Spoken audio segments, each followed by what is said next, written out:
The Traditional Native American Farmers Association is on a mission to save and revitalize the cultivation of traditional crops in Native communities. In the past years, the use of genetically modified organisms, also known as GMOs and GEs, has grown, but without adequate testing on the effects on humans and the environment, many feel the use may cause irreversible damage. Miguel Santisteban, a PhD candidate in biology sustainability studies at the University of New Mexico, works closely with the association. He explains more. There's a medical doctor out there that funded a documentary on the genetic engineering of Chile just because of the outrage that this is happening, that we are being human guinea pigs, because there's not adequate medical testing, there's not labeling, there's not adequate regulation. And so this is all happening unbeknownst to us. And we're just going shopping and we're buying this food and we like processed food and these kinds of things. But a lot of this stuff is more unhealthy for us than we would have ever imagined. It's worse than, bad for your cholesterol or bad for diabetes. There's a whole nother element to it that could make those health conditions worse. And people who are in the know are outraged about it. The association is also doing all they can to keep traditional crops free from GMO contamination, but recently faced a roadblock at the state level. We passed resolutions on seed sovereignty, food and seed sovereignty, that passed the All-Indian Pueblo Council, 8 northern pueblos, Tesuque Pueblo, Pojoaque Pueblo, Santa Fe County, Rio Arriba County, passed resolutions that recognized our rights to save seeds free of genetic engineering contamination. When we took these documents to the state legislature, to the Conservation Committee, Senator Ulibarri said, oh, well, this was 2005. These are outdated. How could food and seed sovereignty be outdated?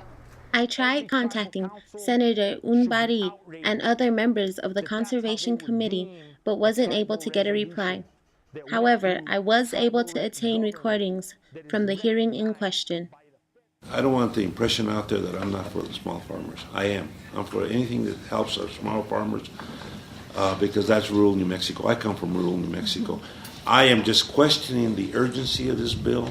I'm questioning of the full-blown, like I said again, I'm repeating myself, but this is a complex bill. I was trying to read it now and go through some of the resolutions, and I personally do not see the urgency of this bill, and I really think it needs a good dialogue and good going over, Senator, and it's not the bill, and I'd probably support it because it's small businesses, and I want to take care of the small farmers of New Mexico, but I think it's just a process of all of a sudden this bill has sprung up on us. It's a dummy bill to begin with, and it is a complex bill, so I would recommend that it go through Water and Natural Resources or even your committee, Madam Chair. With that, thank you, Senator. Thank you, Madam Chair.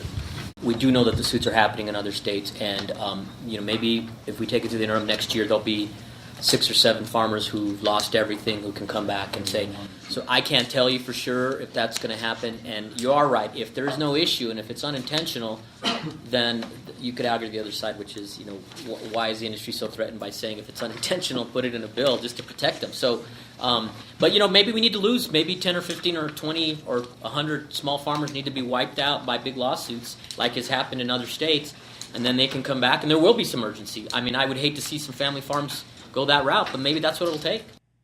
Regardless of the block, Miguel and countless others continue to fight for the protection of traditional seeds and crops. And they've taken this too far. It's one thing to fence up the land and kill the animals, kill the buffalo. That's one thing, but to create a technology, to me, this is the most blatant face of genocide. If you kill what the people eat, then you kill the people.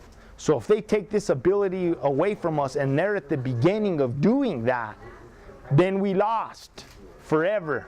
We lost it all. But the flip side of that is we have the power to take it back. But we have to activate and keep our crops alive, keep our food traditions alive.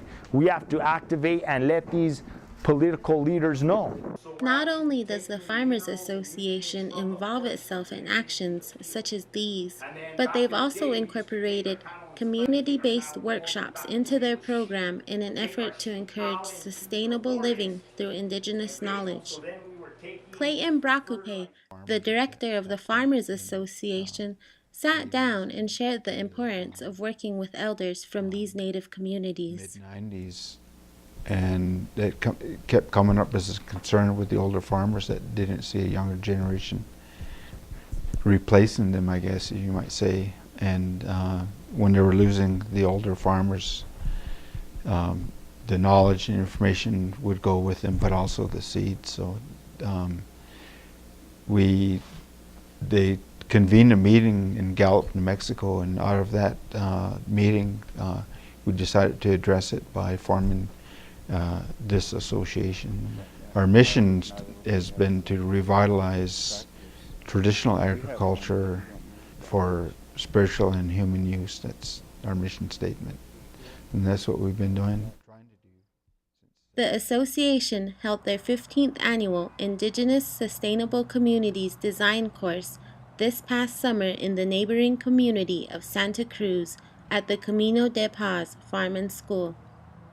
It's a 2-week intensive course focused on creating sustainable communities by utilizing indigenous knowledge from a wide range of cultures.